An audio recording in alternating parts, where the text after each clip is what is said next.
Hey everyone, there's a story I want to share that I hope will change your perspective on life for the better. It did for me, and it's one of the more pivotal moments in my life that changed me, turned me towards a different direction of sorts that made me to who I am today.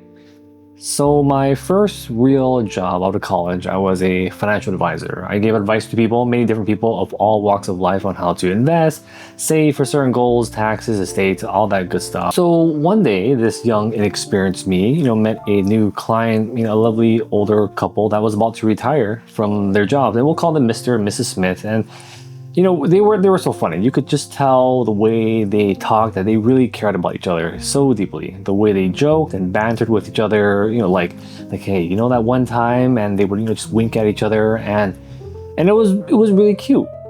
So I said, okay, hey, look at me. I know what you see in front of you is a young man in his early 20s, probably knows nothing about life compared to all that you've gone through. But what you may not see is a person that really is hungry to, be significant in some way in his life. And right now, I want to be significant in your lives and do right by you and just tell you, hey, you know what? Give me a chance. We'll figure it out. So, they gave me a chance, and from there I learned about their financial situation, all their goals are, what they want to do. I learned so much about them, their happiness, their hopes, their fears and sadness, things that even their immediate family didn't know, and they felt it. They felt that I cared, such that one day the husband spoke to me in private and told me a concern of his. He said, Chris, I want to thank you for your help thus far. And there's one thing I was hoping you could help me with. And I said, yeah, sure. What's going on? Well, you see, the missus and I, we're not. I'm not going to live long, and I expect that I'm going to die first because I'm not the healthiest person, as you can clearly see, and I've been having a hard time trying to talk with the missus about this. So I'd like your help in facilitating this topic and help me plan to make sure that when I go, she will be okay. And me, of course, I'm glad you're so open and thinking about this, and thank you for coming to me and talking about this, and we'll work it out side by side with full confidence. Just thank you for trusting me.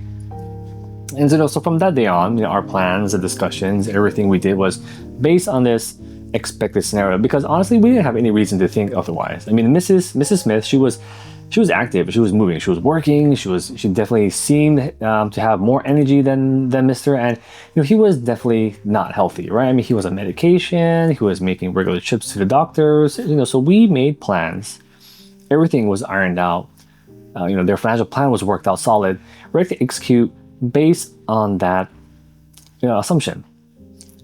And we would be ready to execute when that day came.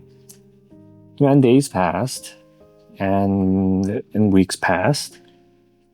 Then one night I get a phone call around 2 a.m. and it's from the Smiths. Looking at the caller ID, and I thought to myself, okay, this is it.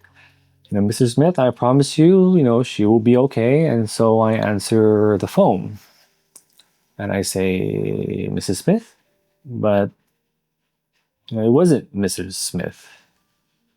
Christopher, it's me. She went first.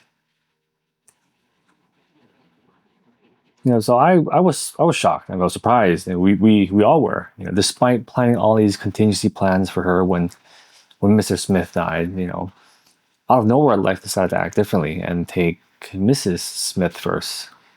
And I can't forget that moment when I sat down with Mr. Smith in my office. And I had three chairs. I sat in one across from him at my desk, and he sat in one. And next to him was an empty chair that she sat in before. And when I talked to him, he wouldn't face me, but rather he would look in the direction of the empty chair. And he didn't cry. And there was no crack in his voice, but you could tell the joy, the spark, the energy that he had when I first spoke with him. Together just wasn't there anymore. It was that experience that I learned how short and precious life is, and how vicious life can be. From that day on, I've lived in fear, not of death's inevitability, but of the shortness of life. So I exercise, I stay healthy, prolong my life as long as I can, to make sure that I'm there for my family and friends when they need me. Whenever the missus and I have arguments, I never walk out of fear that those may be the last words we say to each other. And every day I fight for the right to live so that I can see the faces of those I love once more, because that day will come for all of us, when it will, in some way or form, it will. And from this experience, from that experience when I was, in my early 20s, I choose to live life to the fullest. Unfortunately, Mr. Smith had to live the rest of his life alone. The good news is that he didn't have to stay alone for too long. And right now they're resting next to each other side by side, and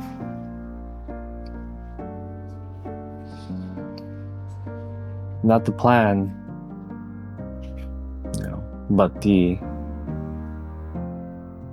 an end that allowed them to be together. So if you listen this far, I want to say thank you. The message I want to leave with you is this: don't take life for granted. It is short and it takes twists and turns suddenly, and that's just how life is. But don't take it for granted. Treasure the people you care about the most, and make sure that they know it. Make sure that you show it, and make sure that they feel it. Hold them close, look into their faces, and love them. Because you never know when